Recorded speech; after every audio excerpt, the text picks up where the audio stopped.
Hey everybody, it's me, Ivy, and this is Lena. That interrupted me when I was trying to talk to you guys. Anyways, I'm gonna do anyways, sorry. It's been a while since I filmed, and I'm using my phone. I like the quality so far. Anyways, just ignore the awkwardness and stuff behind me. Anyways, I'm doing a update. Just fair warning, there is going to be triggers, crying. I just want to, I want you to know what's going on in my life. I'm sorry I've been making these type of videos. And you can hear me. Thank you for supporting me for the videos that you can't hear me. So I think that's what I was talking about. Oh, happy July. Hope you guys' summer is going good. So yeah. June. Beginning of June, oh, excuse me. Beginning of June was good. No doubt about it. It was good.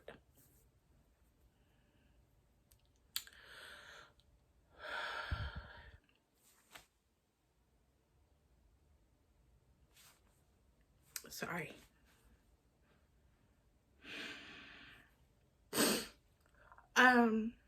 June 12th was the beginning, or towards the evening was good until I got a Facebook Messenger call from my sister. Very rare. We don't. I love to get to know my stepsister. I should call her my sister.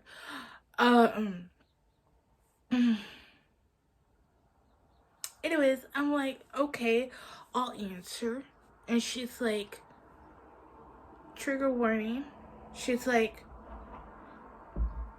how she said it.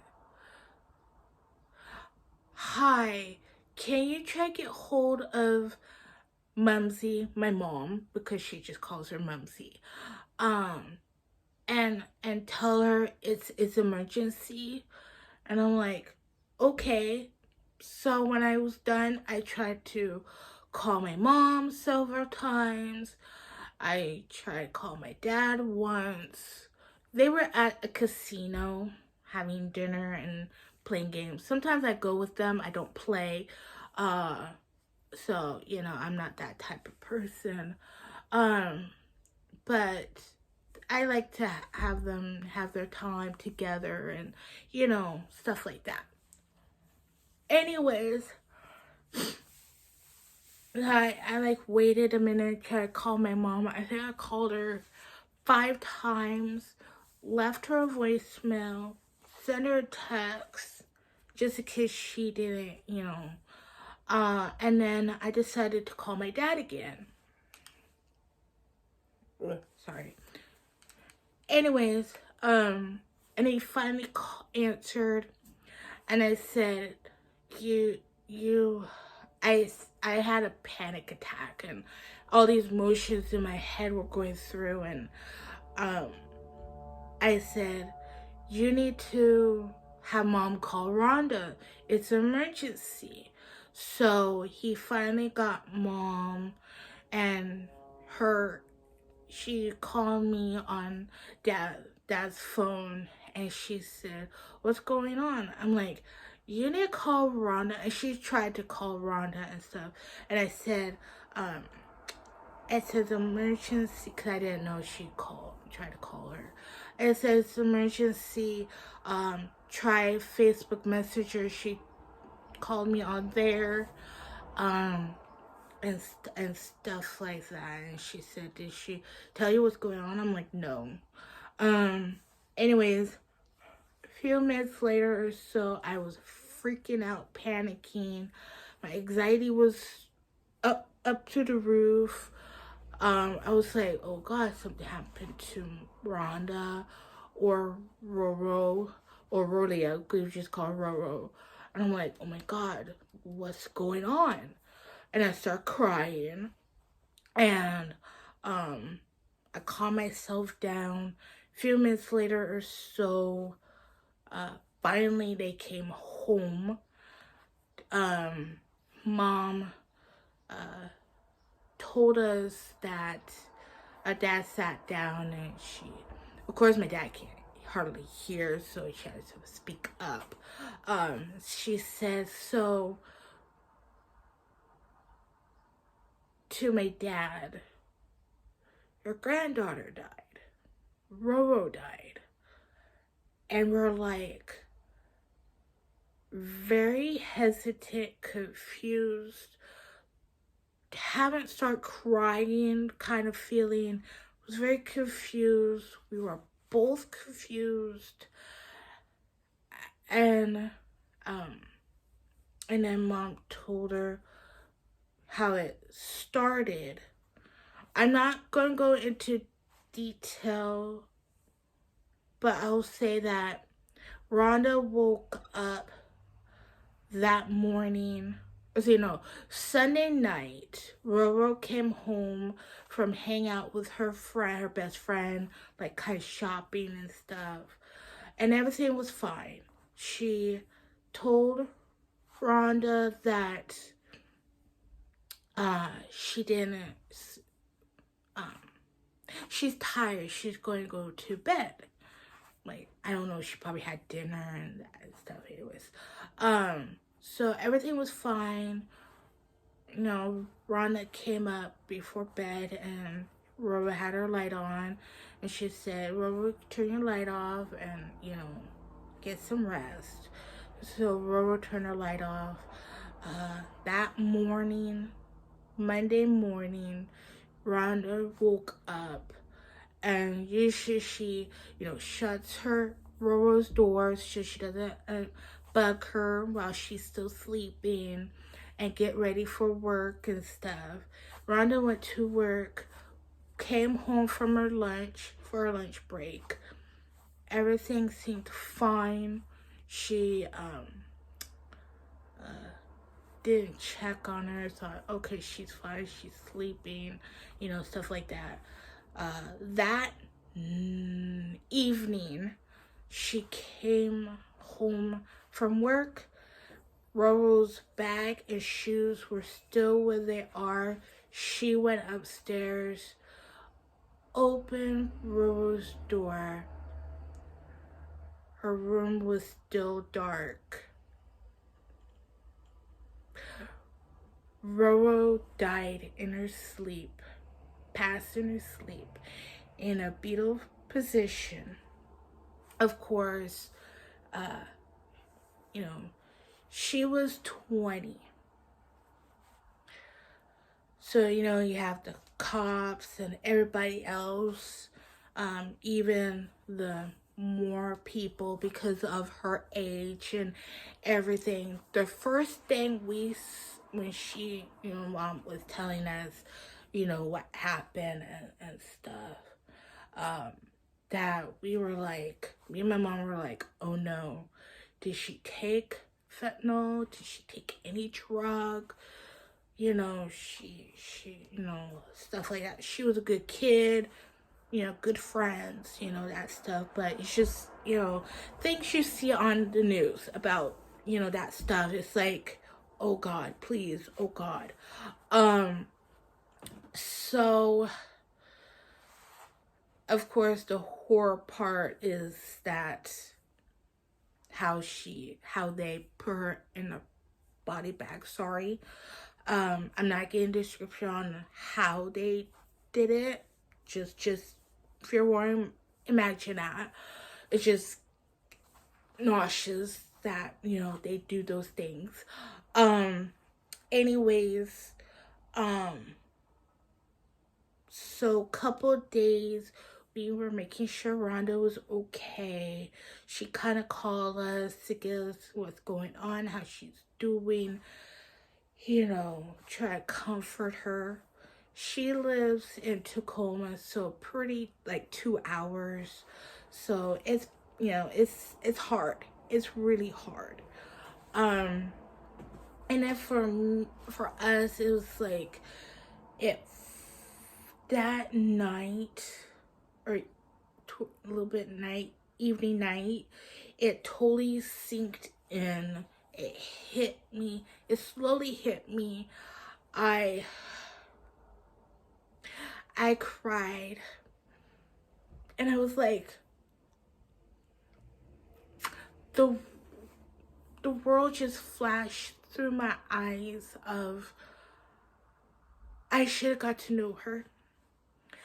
I should have been there as a family member, do family things. All three of them. Elijah lives in Florida? Yeah, Florida. So, he did fly down and comfort his mom and stuff. But it was just like a lot of regret, not, being there as a family, get to know her. Like we didn't know she liked turtles. We didn't know she liked to get her nails done. She was obsessed to get her nails done. Or we didn't know that she had a thing of chewing gum and getting gum for different holidays with her friends. That stuff is a lot of regret of not being an aunt to her. I only can remember her. Sorry. I only can remember her as I think a 3-year-old. And I asked, and it was the first time I saw her. And I asked, can I pick you up? And she's like, yes. And I picked her up. I had her on my side. That's the only memory I have of her. Anyways, oh, excuse me.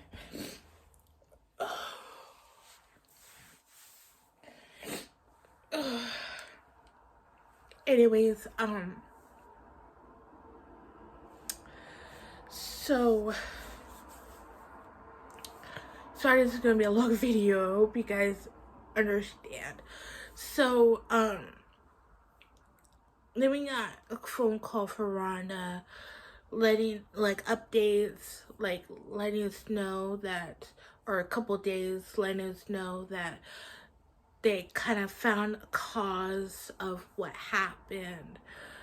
They said that she had a huge heart, with a old person disease. Have a heart disease, old people have when they get certain age or so. So they thought they confirmed it, but they want to do more things just to make sure it was something else. So the funeral was supposed to be, was it 2 weeks from she passed, or 3 weeks, whichever. It was supposed to be some Friday, and then it bumped up to Monday. So it was hard for me to go to work sometimes. I tried to go to work Wednesday. It was still fresh, still new. But I tried, but I couldn't. I got sick to my stomach. I was doing fine towards the end of getting bags and packing the bags for Meals on Wheels for the deliverers. I went to the bathroom, do what I need to do, came out like that. I felt nauseous. It was all the regret and everything going on, and my stomach was in pain. And I said, I can't do this. And I called my mom. She picked me up, and I took a nap, so I was fine. you know, took a nap, and then we went to do stuff to kind of, you know, make me feel a little bit better and, you know, get out of the house type thing. It was good for all of us to at least try to do stuff and, you know, not worry too much. But anyways, I'm fine. Um, anyways, so I that week was hard. I tried and I couldn't. Um, anyways, I think I took that Friday off. No, it was 2 weeks from that day. So that week, I took the last and whatever Friday, and then I took Wednesday off to just give myself time to heal and make sure that I'm okay to try to work, which is good because the funeral was Monday. So the funeral was beautiful. It was very emotional. It was nice to see two sides of family. The Woods side, even though I don't have the last name of Woods. Anyways, my mom wanted to be different. That's totally fine. So it was nice to see some of the Woods side of my dad's side, and Rhonda's mom's side. A little bit bigger family. But it was nice to see people.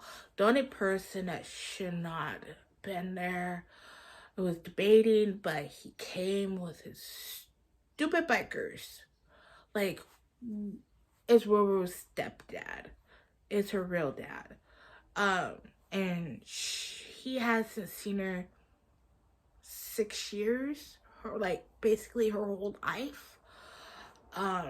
So out of the blue, hey, yeah, he came with his bikers. Like, seriously, she wasn't into what you did. She didn't really care about you.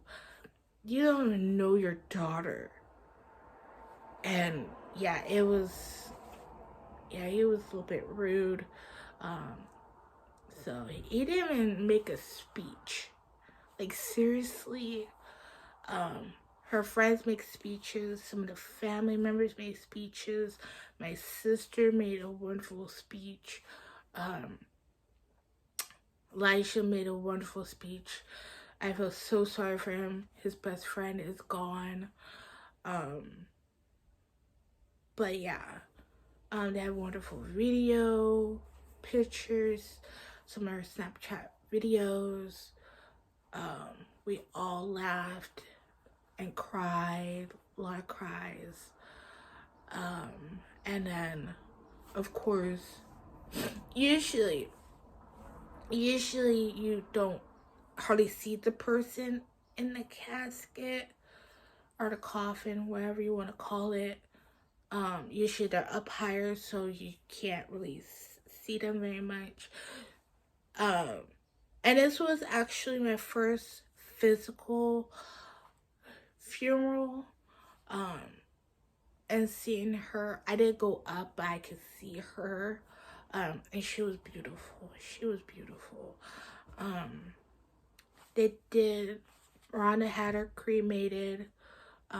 So she's, I think a couple days ago, I think yesterday or so, she brought her home. She brought her baby home, so she could put her in. And then we have my mom is gonna get some ashes, so we can have some ashes. We can make it like a little memorial thing for her, so she can, can see her and we can say we're sorry and all that stuff, and hope she should forgive us. Anyways, So anyways, at the funeral, at the end, it was beautiful. We had some dessert, had water, there was coffee. I had a great laugh to the point that I turned beet red and I cried, because that's what I do when I laugh so hard. Anyways, it was beautiful. Good times. And Rhonda, towards the end of us going to take pictures and then leave, Rhonda told us that she, let's see, oh, she died from an infection in her heart. Yeah. They don't know why or anything. She should have had the symptoms of something going wrong. But yeah. And that morning, Rhonda woke up, Aurelia was still semi-alive. So, yeah, that is the final confession on Roro, which is really sad. So, please take care of yourself. Call your loved ones. Take care of your health, especially your heart. You never know what's going on with your heart or anything in your body. Please take care of yourself. Anyways, I think that's about it. I'm so sorry this is a long video. Basically, that's my June. Beginning was good till that, and then the rest is just, I'm hanging on. I'm finally doing cleaning, doing things that I usually do. I'm doing okay, even though deep down I'm not okay, but I truly am okay. I try to be positive, and yeah. So I just want to let you guys know what was been going on and why I haven't made any videos. I am still gonna make videos after this or so. I'm gonna do my what's on my iPhone, and I'm gonna film on my iPad even though you can't hear me. I don't understand what's going on YouTube in that situation. My iPad's not that old and everything's sounding, everything's on, so I don't know what's going on. So yeah, I'm gonna try to do that, or maybe tomorrow. But thank you for watching, and thank you for supporting, and I love you guys. Be safe, and I'll talk to you a little bit today or tomorrow, or when I ever feel up to it to make a video. But yeah, I love you.